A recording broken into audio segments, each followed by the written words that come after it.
The story begins in a world filled with countless species of life living amongst humans, birds, beasts, some interesting fish, and even fairies and spirits. But the being that reigns above them all is the mighty dragon. In this world, most living beings possess a home that well suits their needs and understand the importance of having a home they can call their own. Somewhere in a cave, a slime couple is eager to move into their new home. The man selling it, who is actually a demon lord, persuades them into buying it, showing off all of its enticing features, and watches eerily as the eager couple signs the contract. Elsewhere, we're introduced to our main protagonist, a cowardly red dragon named Letty, who's just been disowned by his parents after failing to guard the egg. One night, he fell asleep while he was supposed to be watching it, resulting in a hunter being able to sneak in and steal it. Letty was so pathetic he didn't even confront the hunter to get it back because he was afraid of getting hurt. And when his father came home, he immediately disowned him, calling him a disgrace to all dragonkind. Now, he's left to fend for himself for the first time in a world full of mysteries. But unlike other dragons, Letty is docile, weak, and overall severely lacking in his abilities. Upon looking at his ID card, he wonders how the hell he's going to survive with stats this bad. He thinks if only he had a nest he could hide in, and just then he has a eureka moment. Letty remembers the story about the 3 little trolls who were the weakest of mobs, but built an impenetrable fortress and were able to live out their days unharmed. So with that, Letty heads off alone to find his new perfect home. However, along the way, the helpless little twerp gets captured and taken to Zoloto Mine, and wakes up to find himself in a cage surrounded by cheering dwarfs, rejoicing over capturing a dragon. 30 minutes earlier, Letty came across a dwarf upon searching for the dwarven city. However, the greedy dwarves immediately thought Letty must be there to steal their gold, and before he knew it, he ended up trapped in a cage. With tears in his eyes, Letty promises that he just wanted them to help build a house, as he heard dwarves were really good at it. He bursts into tears, screaming that he just wants to go home, and the dwarfs stop and stare at him like, "Bro, you are a dragon, grow some balls." After realizing the sad excuse for a dragon he is, the leader of the dwarves says they will build him a house, but in return, he wants to make some dragon mats out of him since they sell for hefty prices. The leader starts off by saying he needs his horns, and then his tail, going on to list every part of his body with a sinister undertone. Letty becomes frantic, trying to think of a way to escape.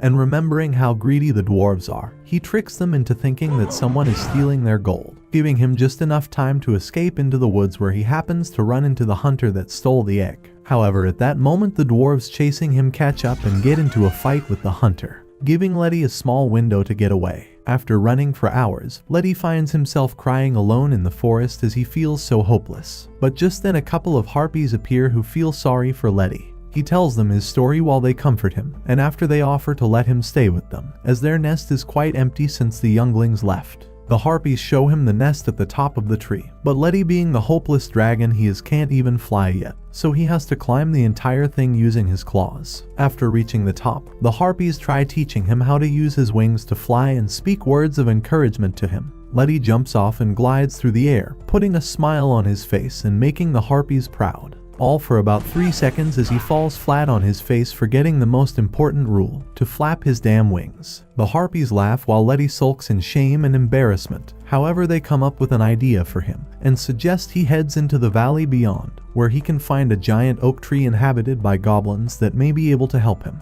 The next thing we see is that it's nightfall, and Letty hanging from a tree by his foot upside down. The goblins see Letty as a juicy dragon steak, but upon mentioning the harpies, the goblins change their attitude and release him as their major simps for the harpies, and don't want to disappoint them. After sharing his story with the goblins, they encourage him to carry on his journey, and to stop being such a wuss because he's a whole dragon.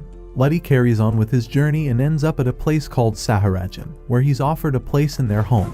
However, Letty F's around and finds out he can't breathe underwater or even swim, and so he declines the offer. Letty is then advised to head east near the Great Yggdrasil tree, where he'll find a great architect named Diria, who even helped them build Saharajan. Letty thanks him and departs, running into some gnomes along the way who point him in the right direction. After some time, Letty finally arrives at his destination. However, just then he's encountered by a team of heroes, who instantly see him as a threat since he's a dragon. Just as they draw their weapons, a mysterious being approaches holding a special book and swiftly deals with the heroes' team. After witnessing this legendary show of power, Letty faints, but after a while he regains his consciousness as he wakes up from a nightmare. Letty introduces himself to the gray-haired elf and explains that he was told there was a great architect in this area. The elf then reveals that he is who Letty has been searching for, the one and only Diria. Letty freezes up in disbelief and then profusely begs Diria to help him find a home. As someone who has been in the real estate business for centuries, Diria tells Letty that he has 3 options. A. He can build his own home. B. Purchase an existing house. Or C. Simply rent from a property owner. Diria reveals that he's both a registered architect and a licensed real estate agent, and with so many options, Letty's brain begins to disco dance, probably thinking that Diria is Jesus' second coming. But that all comes crashing down when he hands Letty his card, and upon inspecting it, Letty sees that it says Demon Lord written on it, which Diria admits is one of his occupations as well. Diria asks Letty which path he wants to go down in regards to acquiring his new home. Letty reveals that he wants a cozy little cottage, but Diria isn't sure something like that could accommodate someone of his size. While designing the cottage, Diria informs Letty that if he lives in a house like this, then he will be as good as dead. He further tells him that heroes could just waltz right in and use a sword to isekai him straight to the pearly gates. Upon hearing this, Letty wonders how many more humans are out there cosplaying as heroes. Diria explains that whereas hunters are specialized in hunting non-humans, heroes are bloodthirsty killing machines, downright scums who rob, murder, pillage, and even assist with political coups. Sighing, Diria tells a scared Letty that it's time they start working on finding him a home. With a quick teleportation spell, Diria takes them in front of a temple. He briefs Letty on the property, revealing that it has been used by many powerful beings and contains many anti-hero countermeasures. Upon entering the temple for an inside tour, Diria warns Letty to be mindful of his steps, but Letty, being as thick-headed as a whale sandwich, walks into a trap and finds himself tumbling down. As Diria arrives on the scene, he informs Letty that they're in a subterranean dungeon equipped with anti-hero traps. Despite Letty's protests, Diria insists on giving him a full house tour and reassures him to have no fear as resurrection spells happen to be one of his specialties. Eventually, the pair end up at a healing pool and Letty instantly goes in for a swim. Unfortunately, there's no cure for stupidity as Letty quickly ends up drowning. After getting out, Diria tells Letty that it's time for him to return to the top floor. As Letty begins to climb back up, a group of wandering heroes spot him and try to attack. However, Diria comes to shield him, saving his bacon once again. Unable to snack on some dragon meat for their gains, the heroes angrily raise their crossbows to try and kill Diria. Without breaking a sweat, the Demon Lord quickly takes care of the heroes who are no match for him, while Letty makes it back to the top. Upon seeing Letty all worn out, Diria pets him and says that he did a good job, making Letty cry as he was never appreciated by his own father. For the next couple of days, Letty walks around like a wounded soldier. A concerned Diria asks if he's okay, but Letty assures him that his muscles have stopped cramping and wonders where their next destination lies. After a moment, Diria reveals that their next house is one heroes never go near, and if he chooses to live there, then he'll never feel lonely again. They arrive at the place and Letty looks at the house with a face of horror, but then he realizes it really is a house of horrors, named the Mansion of the Dead. Letty turns to leave, so Diria drags him by the tail and explains that having ghosts as company is great since they will never ghost him. As Letty enters the mansion with Diria, a shiver runs down his spine. To make matters worse, Diria candidly tells Letty that multiple exorcisms in this house have failed. He then hands Letty a vacuum cleaner and informs him that since they'll be spending the night, he should use the vacuum cleaner in case of emergency. With that, the Demon Lord bids Letty sweet dreams and leaves the room. Seconds after Diria's departure, Letty encounters the kid from the Grudge movie. Scared out of his mind, Letty rushes out of the room. In the dimly lit hallway, he tries to find his way to Diria when he realizes that this is how black guys die first in horror movies. After receiving a flashlight from a ghost, Letty stumbles upon a room that looks worse than a keyboard warrior's basement. As Letty tries to go back, he finds an army of ghosts waiting for him. All out of options, he opens the door and faints upon seeing a terrifying ghost. With Letty out cold, the King of Ghosts tells Diria that he didn't expect a dragon to be such a pussy. Upon meeting the Ghost King named Samuel, Letty discovers that the ghosts were only attempting to say hello and welcome him. Meanwhile, Samuel reflects on the past, recalling Diria wandering alongside a dragon. Diria responds, stating that since he had a dragon for a companion in the past, perhaps this is why he has a soft spot for Letty. Gathering his wits, Letty tells Diria that he needs a home where he can relax a little easier, and understanding this, Diria promises to help Letty find a home to his liking. The next day, as Letty and Dirya resume their journey, Dirya asks Letty if he's comfortable with making a quick stop. Like an obedient dog, Letty agrees but asks Dirya the reason for their stop. The Demon Lord reveals that they need to stop by the crone's lair, which instantly causes Letty to shake with fear. In a pathetic voice, he asks Dirya if they must really stop by another scary place when Dirya reveals that since a homeless loser like him couldn't afford a bed, he had to borrow one from them. Remembering how they left the bed in the spooky mansion, Letty asks Dirya if they should return. The elf then pulls out a bag that remarkably looks a lot like Doraemon's pocket and tells the clueless dragon that his bag can hold any item, no matter how big. Upon reaching their destination, Letty and Dirya step into a dusty cave where they encounter 3 ugly old hags. Surprised by their appearance, Letty discovers from Dirya that these old ladies are the Grey Sisters, renowned for their skills in craftsmanship. The women greet Letty, explaining that they typically don't welcome newcomers, but since he looks like a flickering light bulb, they aren't threatened by him. The women guide Dirya and Letty through a hidden entrance, leading them into a grand room adorned with various items. Letty expresses his awe, and the sisters proudly declare that they possess everything one could desire, except for a method to transform Letty into a cool protagonist. As the curious dragon explores the showroom, Dirya shows him a door, revealing that the sisters are skilled in creating doors that are big enough to fit Americans. Observing the door, Letty realizes it lacks doorknobs. Dirya explains that the doorknobs are sold separately, and that by using different magic knobs, he will be able to travel to various locations. Thrilled at the idea of traveling without walking, Letty inserts a doorknob. However, he becomes anxious as the door opens to the city of dwarfs, who are all quite upset at the prospect of not having dragon soup.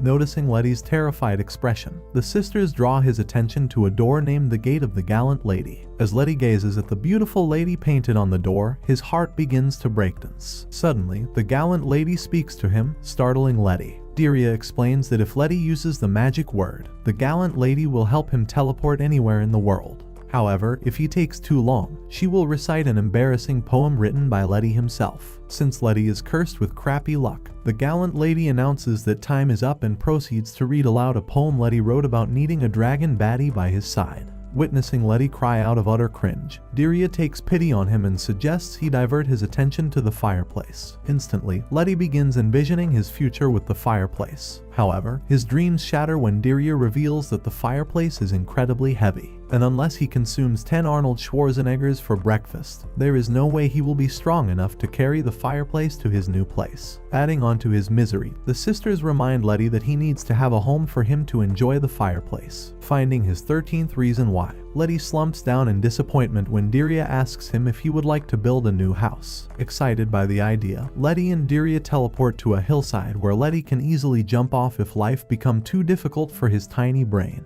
Enjoying the scenery, Letty expresses his interest in building a house when he suddenly realizes he's broke as shit.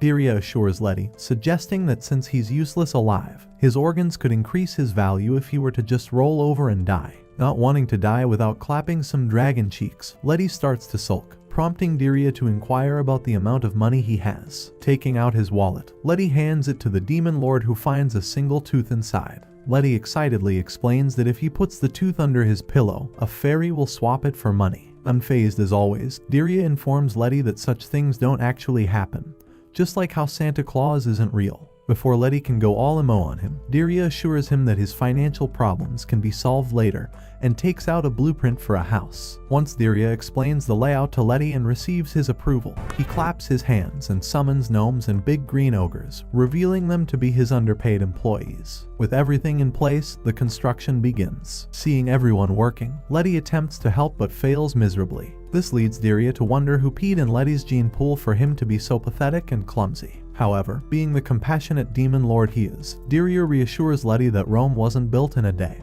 and advises him to take it easy. After a week, Letty expresses immense gratitude to everyone for building his house. Dirya then informs him that they need to wait for heroes to arrive, explaining his plan of killing the oxygen thieves and selling their equipment. As Letty begins to worry, Dirya summons a trio of buffed up monsters. Initially terrified, Letty gets surprised when the monsters fawn over him, excited to see a real-life dragon.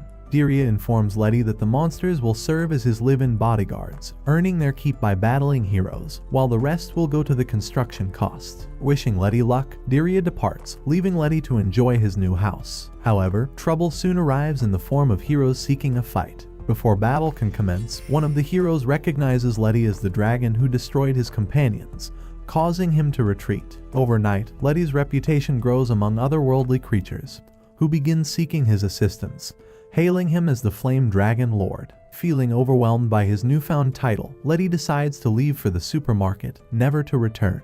As he prepares to depart, he encounters Diria, who questions why he's abandoning his house. Letty shares his story, explaining how his home has become a prime target for heroes seeking to explore and loot. He expresses his desire for peace and quiet. Moved by Letty's troubles, Diria pledges to help him find the perfect home. Finding himself amidst the icy plains of the Alps, Letty comes to understand why many homeless people end up as fentanyl users. He notices Diria covered in warm clothing and complains about feeling cold. Not wanting PETA to sue him for animal endangerment, the Demon Lord assures Letty that he has prepared winter clothing for him as well. Taking out his Doraemon pocket, Diria gives Letty an outfit that transforms him into a big Machai ball. After being dressed right, Letty's brain starts to unclog. He asks Diria why they're out in the middle of a big field of snow. The Demon Lord reminds him of his wish to live a secluded life, away from heroes and hunters, so what better place than the North Pole? Explaining further, Diria reveals that the land price is cheap, which will save his wallet a workout. Letty's sweat drops as he realizes that the Demon Lord is kinda autistic and likes to take things to an extreme level. Wrapping up the conversation, Diria shows Letty a low-budget documentary on the life of a Yeti and their habitat. After watching the film, Diria tells Letty that if he wants a home, he needs to start hoeing hard. Confused, Letty asks if he has to work by himself. The Demon Lord reveals that since igloos do not require construction cost, he can start working himself. With Diria's guidance and Letty's hard work, they manage to construct a modest igloo for Letty. Afterwards, Diria warns Letty that the toughest aspect of living in isolation is survival. He instructs Letty to channel his inner Bear Grylls and give it his all for the next 3 days. Letty feels his heart drop as he senses the start of a new character development arc. Before he can whine further, Diria shows him the peace sign and teleports the hell out. Alone and cold, Letty tries to find food for himself. Upon noticing a group of reindeers, Letty tries to unleash his inner predator but ends up becoming a prey himself. After multiple useless attempts, Letty decides that it's a good time to start dieting. However, another problem arises when Letty finds himself completely lost. As panic starts to settle in, Letty finds a big white Yeti behind him. Frightened, Letty wonders why a buffed-up monster is behind him when he's not even stuck in the washing machine. However, he quickly realizes that the monster means no harm as he invites Letty to his igloo. Upon entering, Letty finds Diria preparing dinner. However, before Letty can settle in, he notices that Diria has discarded his shirt and the Yeti has also disrobed. To Letty's surprise, he then sees dwarfs and heroes, all completely naked, inside the igloo. Fearing that his meal would involve salty baby gravy of different kinds, Letty starts to panic. He then opens his eyes and realizes that it was all a freaky wet dream.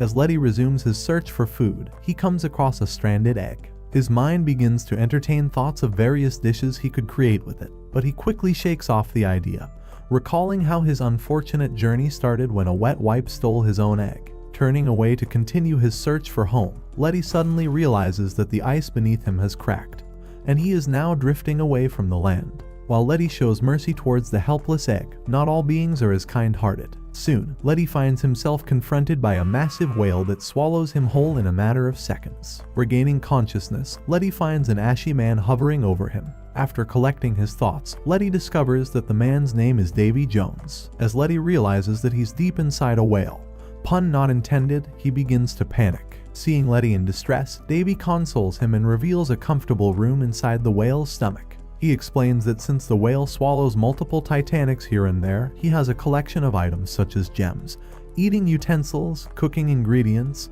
and tea. Amazed by all the items, Letty decides to explore the whale house further. As he tours the laundry room, cooking area, and bathroom, Letty becomes increasingly impressed. Eventually, he agrees to stay with Davy for a while, appreciating the comfort and security provided within the whale's belly. After a good night's sleep, Letty discovers Davy sharpening his knife. A chill runs down his spine as he wonders if Davy is planning to eat him raw. Just then, Davy happily greets him, revealing that he's cooking breakfast for them. Realizing that he should watch less of those serial killer documentaries, Letty excuses himself to use the restroom. After breakfast, Letty informs Davy that he needs to leave, mentioning that someone is waiting for him. Understanding the urgency, Davy assists Letty in finding a way out. Taking quick action, they toss a barrel of pepper spray under the whale's nostrils, causing the whale to sneeze violently, which allows Letty to ride the momentum and escape from the whale's belly unharmed.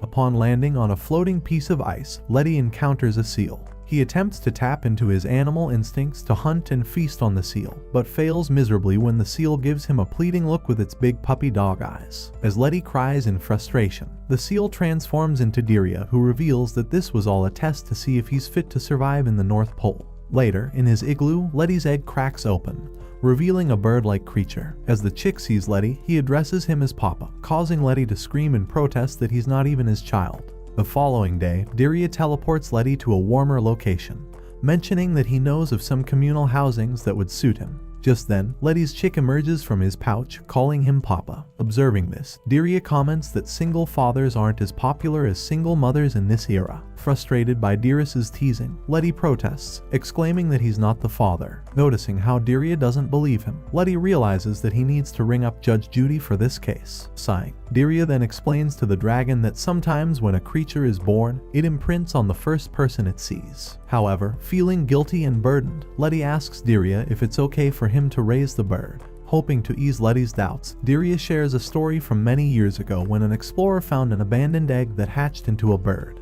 Despite the explorer's attempts to return the bird to the wild, it continued to follow him around, eventually leading the explorer to accept the bird as his own. However, the story doesn't end there. After the explorer passes away, the bird, unable to comprehend the concept of death, refuses to carry on with its life. Many have said that the bird is still living alongside the explorer's corpse to this day. Hearing the scary story, Letty wets himself in fear. Diria further informs Letty that his chick belongs to a bird family which lives along rivers in the northern mountain region. Once the younglings enter adulthood, they become strong enough to summon a blizzard with just the flap of its wings. However, knowing he's a total muppet and will likely mess up, Letty tells Diria that if the chick stays with him, he'll end up as a degenerate. In an instant, Diria teleports them to a housing communication, revealing that perhaps he'll be able to find a parent more suited to raise his chick. Observing the place, Letty expresses his amazement at the infrastructure. Diria informs him that if he chooses to live in a community, it will be much easier on his wallet in comparison to living in an independent unit. Additionally, if he gets the shits at night, his neighbors will be there to help him.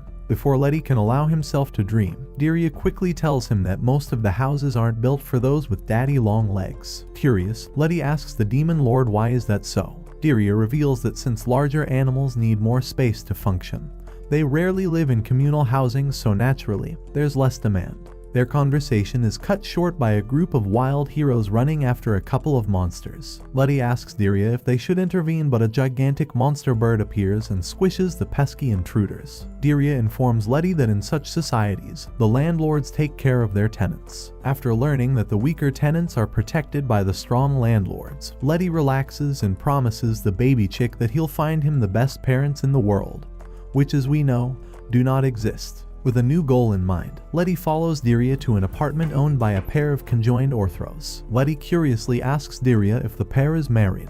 Diria reveals that they're actually siblings who failed to find love, so they ended up pretending to be married to each other. Realizing that this is an extreme case of Sweet Home Alabama, Letty shudders in horror. He then expresses to the two-headed creature his desire for a forever home for the young chick, but the orthros inform him that they can't adopt a baby due to noise restrictions. Assuring the orthros, Letty reveals that since the chick is young, he won't make much noise. However, on cue, the chick lets out a blood-curdling scream, causing a disaster. After quickly exiting the apartment, Letty and Diria approach many different creatures, but all in vain. While taking a quick breather, Diria asks Letty that he should just take care of the bird, but Letty shakes his head, revealing that the chick wouldn't want someone as pathetic and weak as him. Diria agrees with him but tells Letty that everyone with crappy parents have ended up becoming great comedians, so it'll be a win-win situation. Their conversation abruptly ends when a monster bear and its cubs arrive. Diria excuses himself and goes to chat with the bear, leaving Letty with the cubs. The cubs greet Letty warmly, mentioning that everyone has been talking about him and his chick.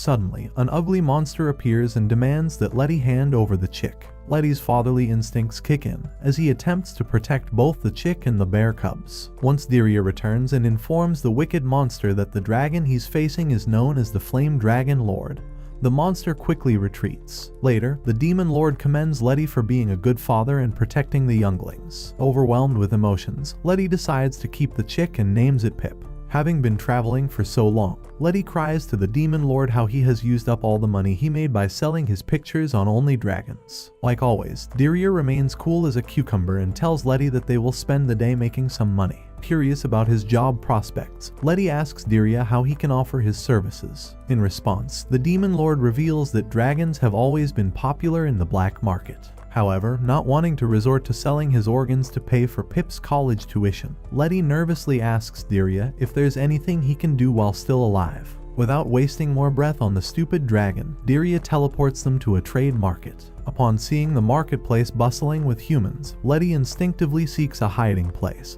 But Diria assures him that in this free city, people don't discriminate based on species or nationality. He further reveals that due to the city's security, various merchants come to sell their products. Some offer their usual defense items and potions, while others deal in forbidden cucumbers, if you know what I mean. Not possessing the brains for being a capitalist boss, Letty tells Diria that the marketplace is a wretched place and turns to leave. However, before he could do so, Diria drags Letty by the tail and tells him that a broke loser like him shouldn't complain so much. Fearful of his life, Letty tries to protest, reminding Diria about the wretched heroes. Pointing at a cage full of heroes, Diria informs him that the marketplace doesn't allow schizo freaks who are off meds. After convincing Letty, Diria takes him to meet an owl named Amon for a job opportunity. However, Amon turns him down, stating that he doesn't hire newcomers without a letter of recommendation.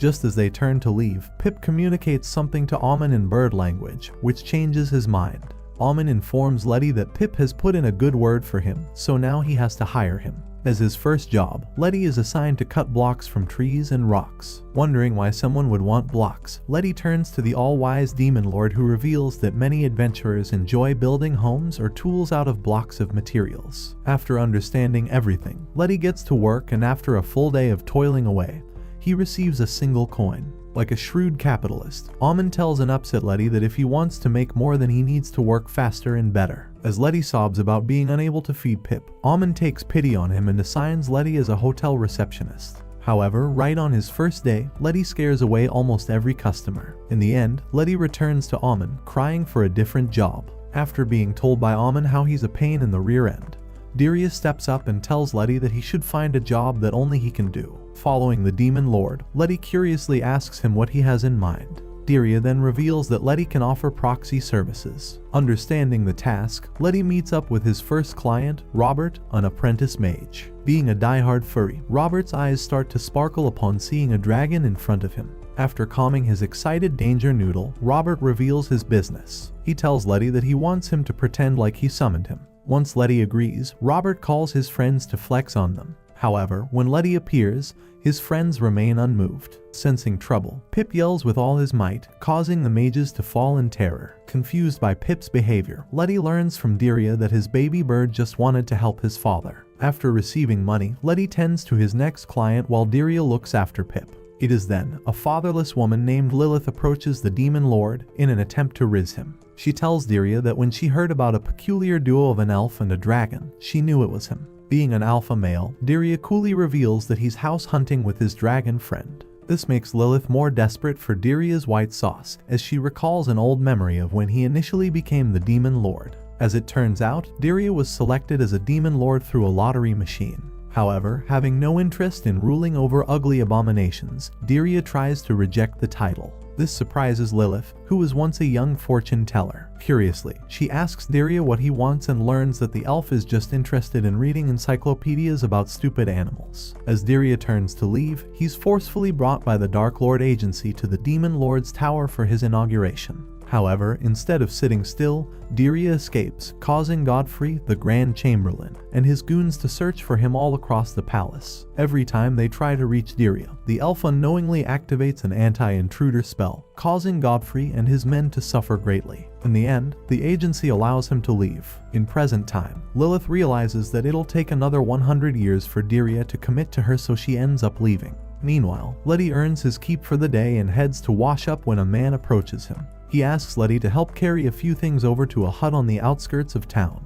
Not having any concept of stranger danger, Letty agrees and arrives in the shady part of the town where he finds himself captured. As the wicked humans throw Letty in a lockup, he tells Pip to leave him and make his escape, but instead of listening to his father, Pip motivates Letty to fight back. Fired up, Letty ignores all the threats he had been given by his captors and makes an attempt to break free. While trying to destroy the prison, an unfortunate-looking Orobas catches him and tells Letty to pipe down, but the scared dragon begs him to not turn him into cool weaponry. Confused by Letty's behavior, the Orobas asks him if he needs food for the youngling. Seizing this opportunity, Letty tells the horse how he needs to get out of the jail as someone is waiting on him. The Orobas smoothly opens the door, revealing that it had been unlocked the whole time. He tells Letty that if he wants to leave so badly, he can. However, before going, he should meet the others. This scares Letty, who wonders if on the other side of the door, an oiled-up big black wolf is waiting to pounce and ravish his rear end. As the Orobas opens the door to another cell, Letty discovers a bunch of unimpressive criminals and relaxes. Upon being introduced to everyone, Letty learns that the Orobas is known as Steve. During his conversation with the Orobas, Letty gets to know that they are all captives. He asks Steve if he has ever tried to leave. The Orobas discloses to him that the dungeon is part of a fighting arena which has its own perks. Unconvinced, Letty tries to tell Steve that they might run into some sort of problem later, but Steve scoffs and shows Letty a jacuzzi. After all, who needs freedom when you can have a jacuzzi? After that, he takes Letty to a gym room, revealing that he will never have to worry about becoming a fat loser like him since he can work out anytime he wants to. And for entertainment, they have a top-class theater. Upon touring the dungeon, Letty realizes that these ugly side characters are living a better life compared to him. Shaking away the negative thoughts, Letty reminds himself that the anime is still named after him. The ringing of a bell catches everyone's attention as a jailer orders Letty to get ready for his fight with the undead skeletons. Before having a chance to bombard Steve with questions, Letty is brought to an arena where an announcer energetically greets the audience and reveals that for today's show, the army of the undead will face a dragon. As Letty appears in the arena, he is chased by the skeleton brothers. Turning to run to the other side, Letty accidentally hits the skeletons with his tail, defeating them all. Returning to the dungeon, Letty finds the skeleton brothers alive and well. Noticing Letty's surprised face, Steve tells him that their shows are scripted, revealing that they base their matches on the betting odds to ensure the house makes a killer profit. Their conversation comes to an end when Steve leaves Letty, reminding him that humans and monsters can coexist. Later, Letty arrives and finds Pip's crib empty, causing him to spiral into panic. In his frantic state, a jailer takes Letty to Pip, revealing that when he was in the arena, he ordered ice for Pip. In that moment, Letty finds himself recalling Steve's words. Having found Pip, Letty tries to get a shut-eye when he wonders what Dirya must be doing without him. Back in the marketplace, Dirya enjoys his life to the fullest. He enters a drinking competition and defeats everyone. After 10 days, Letty becomes annoyed when Dirya doesn't show up to save him. All of a sudden, the jailers arrive and inform the monsters that the Margrave has died and his eldest son now wants everyone euthanized. Before Letty can go off the rails, the monsters prepare an escape plan. As the angels of death arrive to kill them, they successfully ruin their plans. However, just as Letty's group is about to make an escape, they find themselves surrounded by a group of soldiers. Before they can harm Letty or the monsters, Dirya arrives and puts them under a sleeping spell. After arriving at a safe location, Steve and the rest of the monsters decide to become a traveling circus while Letty resumes his journey with Dirya. During their journey, Letty yawns and tells Dirya that lately he hasn't been getting enough sleep. Seeing the dragon twitch with sleep, Dirya asks Letty to get some shut-eye. With that, Letty grabs a pillow and drifts to a land where he's traveling with a female demon lord with massive plots. In the meantime, Pip spots a bird flying in the sky and asks Dirya if he can go play. After telling the chick to be wary of strangers, Dirya allows Pip to wander in the forest. As Pip explores the forest on his own for the first time, he comes across a sad little man. Seeing the man weep, Pip decides to stick his nose in his business and asks the man why he's crying. The man introduces himself as Mr. Leprechaun, revealing how he once lived in a shoe until a passing hero crushed it with his foot and then tossed the shoe in a river, leaving him and his friends homeless. After hearing Mr. Leprechaun's sad story, Pip tells him that he'll help them, revealing how his father is also looking for a home. Confused as to why a dragon would need a home, Mr. Leprechaun curiously inquires Pip why his father is looking for a home. In response, Pip proudly reveals that it's all part of his father's world domination plan. After their conversation, Pip carries Mr. Leprechaun and helps him get reunited with his loser friend. Just when the two leprechauns express their wish of staying in an old leather shoe, Pip spots a hero wearing leather shoes. Being born with big balls of steel, Pip tells them that they'll try to hijack the hero's shoe. This causes the leprechauns to worry, as they tell Pip that if they try to steal a hero's shoe, they will end up headless in a ditch. However, Pip assures them that everything will be fine. With a goal in mind, Pip hops on a tree and directs an army of worms towards the heroes, causing them to run in panic. Amidst the chaos, one of the heroes leaves behind his shoe, which the leprechauns quickly claim as their new home. Hearing Letty's voice, Pip rushes into his father's loving arms. Afterwards, Letty complains to Daria that he shouldn't have allowed his precious son to wander in the forest. To which, Daria reveals that when he was growing up, he was constantly facing bloodthirsty beings. Curiously, Letty asks him why he was living in such a dangerous environment. Daria tells him that he apprenticed with a master who lived in the wilderness. Upon learning that Daria had a whole childhood, Letty, who had previously believed that no hole in the world would have been strong enough to birth the demon lord, and that he had just